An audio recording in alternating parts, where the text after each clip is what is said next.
What's up, guys? Welcome in. It's Jeremy Conn. It's the Lowdown here with Pickdawgz.com. Make sure you're checking out everything over there and not just promoting myself. Other cappers have been on fire. I went out with a whimper on Sunday. This is playing for Tuesday, but I went out with a whimper on Sunday. I had a terrible day. Followed up, or the day before that, I was on fire, but it feels like you kiss your sister when it kind of washes from Saturday to Sunday. But make sure you're clicking the like, subscribe button. That does help us out. And notification button will let you know anytime one of these videos gets posted. I hope you guys are enjoying these. Sorry, I was just on another pod and I did that. I had my earbuds in. I don't need them. Now, a couple of things. Just looking at the slate that's coming up. There's some interesting stuff. There is some weather in the forecast we'll get to. There's more pitching matchups that I prefer to talk about and some things that I noticed once we get to those plays. But, I always like to talk about what was going on. I've still been killing it in the WNBA, and it's been really, really kind to me. I'm still hitting it over 65%.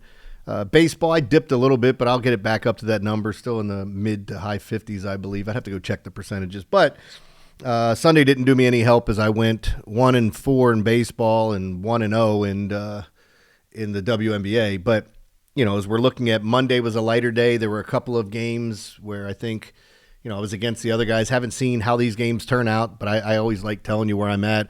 I was on the Royals over. I'm fading everyone. Everyone's betting the under there. It's a great hitting environment. I really do like Cameron, and I'd be lying if I said I wasn't concerned about these bats at times, but I did like the Royals over. I was on the Phillies under, out with San Francisco. That was the night game. And I'm trying to think of I liked the Tampa Bay over. I liked a lot of prop bets. I kind of gave those out on the morning show on Monday with Richard Fitz over strikeouts. I've been doing really well in props, although I don't sell props on here. So, but that being said, maybe that's something I'll do in the future. But I like to dabble in all this since I'm, I've been a daily fantasy player. And, it's funny. I was getting a message. I want to read this from one of the guys I have on my radio show he's a math guy. He's an actuary, and he covers the Ravens, and we have him on. He was asking me if I was following the story on the new provisions reporting gambling wins and losses in the new tax bill has enormous implication on the gambling industry and ripples of unintended consequences on the NFL salary cap. I'm sure I'll get more into that to him, but we were just kind of talking. He said this is where Europe gets it right. So if you guys don't know, I guess the easiest way to do this, if you win $100,000, right? You owe whatever. Let's say you owe $10,000 in taxes. I'm just throwing that number out there. You owe 10% of that. If you owe that in taxes, normally if you would lose $100,000 and you could show that would offset. Now, if you win $100,000, no matter how much you lose, you're still paying $10,000 or whatever the percentage on that hit. And that's kind of the basics of it. I'm sure I'm not giving you all the answers there. There's probably some other things going on, but from what I read, it's only going to affect a lot of the big guys. And the people that do this and make money off it for a living, maybe that'll sway them to go more offshore books, betting with a local, if they can still do that. It just seems so unfair that once you get good at this, the books make sure that you can't capitalize on that unless you're selling your picks. And then FanDuel came out and said, hey, if we notice anybody's using one of these Discords or anything, whatever you have, and everybody plays the same bet and it hits. And I know there was a big strikeout hit online yesterday. A lot of people were talking about, and I'm sitting there going, I hope FanDuel's going to pay everyone out because who knows what's going to happen with that. I would hate to legitimately make a bet and have them cancel it. I remember years ago, the book made a mistake, and this is way back. Maybe it was Bet Online so many years ago. But I was betting online with Bet Online. I think it was betonline.com. And they made a mistake. Michigan State was supposed to be 3.5, and they had them at plus 3.5. So I bet it. The game starts, and then they cancel my bet. And I'm going, well, what if I hit the wrong bet? Are you guys going to give me my money back if I call ahead of time before the game started and said, hey, it's the wrong bet? They're like, no. But they cancel my bet because they made a mistake. If you make a mistake, more times than not, you're screwed. And I just thought, I was so pissed at that. It was the right thing, but they should have canceled it before the game went off. I thought it was a little unfair to get into the game and then cancel it. But, these are the things that happen. So let's get into these games. Some interesting stuff to talk about today. Let me do this because I usually do it right before the last play when I give out my free play.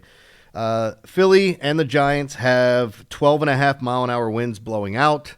Again, if you've heard me talk about it, I talked about this quite a bit. You'll hear me ad nauseum mention it over and over again. Giant Stadium, Oracle Park, is the least affected by wind. So, yes, it is a bump to bats, but nowhere near what some people think by looking at it.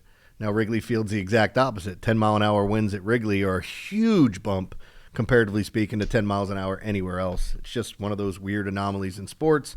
And the things that we've noticed is that the A's and the Rays stadiums that they're playing in are bandboxes, and if it's hot, the ball flies out of those stadiums as well. And as I state numerous times, I go over the weather. I talk a lot about it. I don't want anybody to think I go, oh, it's windy. The wind's blowing out. It's hot there. Oh, I'm going to bet the over. No, because what I do is I do all my research and handicap the games. I look at where the money's going, and I try to match up everything that I think is in the right place. So there will be days where I'll have 5, maybe 7 plays. I don't know how many we can have on here. And there's going to be other days where I give out 1 or 3. And it's not just going to be because of a light slate. It's just the days I like stuff, I'm going to go after it if I feel like it's a good play. So that being said, let's get into these games. We're going to start off with the Dodgers and Brewers. This is Clayton Kershaw versus Jacob Misiorowski. 78 degrees. The wind's blowing 7 miles an hour in.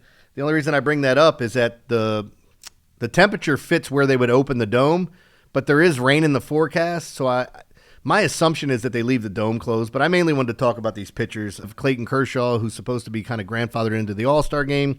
And Jacob Misiorowski, who's been just an absolute stud. I am going to lean under here in this play. And again, I don't think they open the dome because there is some rain in the forecast. If things change in the morning, you'll know an hour beforehand if they're going to open up the dome. But as we said, if I'm on the under and they open up the dome, I think it's a bump to the pitchers instead of the bats here. But I think the under is a good spot with Kershaw and Misiorowski. That game's coming where Misiorowski's going to get beat up. It happens to everyone. But so far, so good. That flamethrower has looked just amazing. Let's go to the Rays and Tigers here, and this is another interesting one.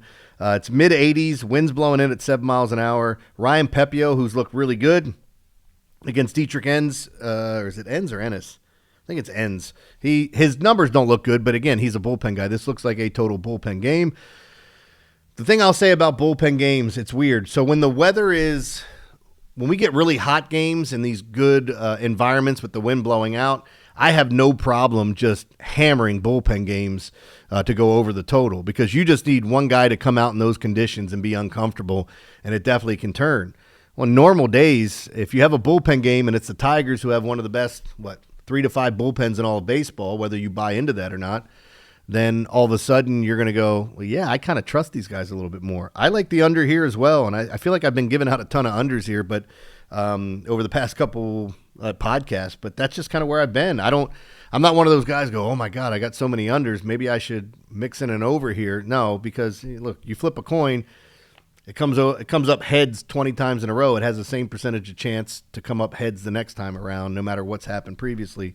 So I don't get caught up in that. I know some people, like I'd send out plays to listeners and subscribers and things like that. And a guy would be like, you're on a lot of overs today. And I was like, yeah, I like the overs. It's the plays I like. So anyway, but this is one of those spots where I do think an under is a good play. Playing in Detroit, again, the wind in at about 7 miles an hour. So that should be a little bit of a bump to the pitchers. But I like the way Pepio's been pitching. And again, this bullpen game for Detroit should be fairly good. How about this? Cubs and Twins. We have Simeon Woods Richardson and Shota Imanaga. Winds about 7 miles an hour out to right field. It's 80 degrees there. I am going to suggest an over here, and by God, do I hate doing that in the Shota game because I love Shota Imanaga. I think the guy's fantastic, but I still like the pop that the Twins have. There's a lot of righty pop in their lineup, and I'll take my chances there with the wind blowing out a little bit. I do think Shota nullifies some of the lefty power you may have on the Twins, but again, mainly righties that I like in that lineup. For the most part. That being said, Simeon Woods Richardson's a gas can. He's just been a guy that I don't know what they're hoping for him, that he's going to turn the corner at some point, but he puts too many guys on base and gives up too much hard contact, in my opinion. I would tell you to take the over. That's where I would lean in the Cubs and Twins matchup. Now, I talked about the Phillies-Giants having wind blowing out at 12.5 miles an hour, which I typically do before this. Mets and Orioles, there's a chance that it gets postponed because of rain. I was going to look at that game, but when I saw there's like a 55% chance of rain in the forecast, it is hot.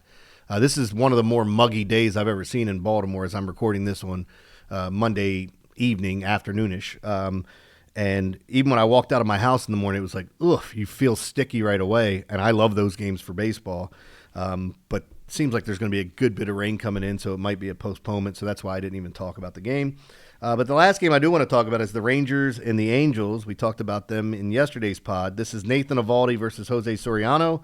Both of these guys have been pitching great. Wind is blowing out at about 9 to 10 miles an hour. It's 80 degrees out where the Angels play. And the Angels have been one of the more profitable home underdogs in all of baseball this year. I would lean towards the Rangers in this spot. I like the way Eovaldi's pitching. It's not like Soriano can't come out and dominate. This Texas lineup does not score a lot. And even with the wind blowing out, I may even look under there. But my free play is going to be on the Rangers.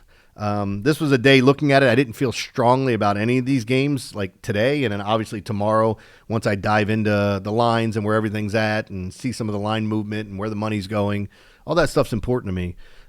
That's why you're not going to hear me I won't come out and I've said this before, I don't talk about Coors Field and I don't bet a lot of Coors games unless I notice the public's all over the under.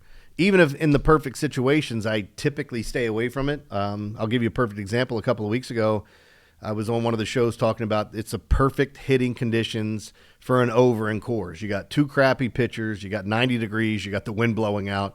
What more could you ask for? And then it finished under the total. After they scored a bunch of runs early, it just kind of, here's two guys on, there's a double play. Oh, we got second and third, pop up on the infield, strikeout. It was that type of game, which that happens from time to time. So make sure you're checking out all the premium plays, guys, and what we have going on over there. A lot of hot cappers. I was just talking about Chris, and he's been on absolute fire, franchise, and a couple of the other guys. I check the leaderboards from time to time to see how other handicappers are doing, but more times than not, if I'm jumping on one of the shows, I get a chance to talk to them. So, but there's a lot of really talented guys at this website. So make sure you're checking out Pickdawgz.com, and you can pair me up with somebody else. You can pair two other cappers up, but you can see what they got going on over there. Appreciate you guys listening. I'll be back tomorrow with another podcast.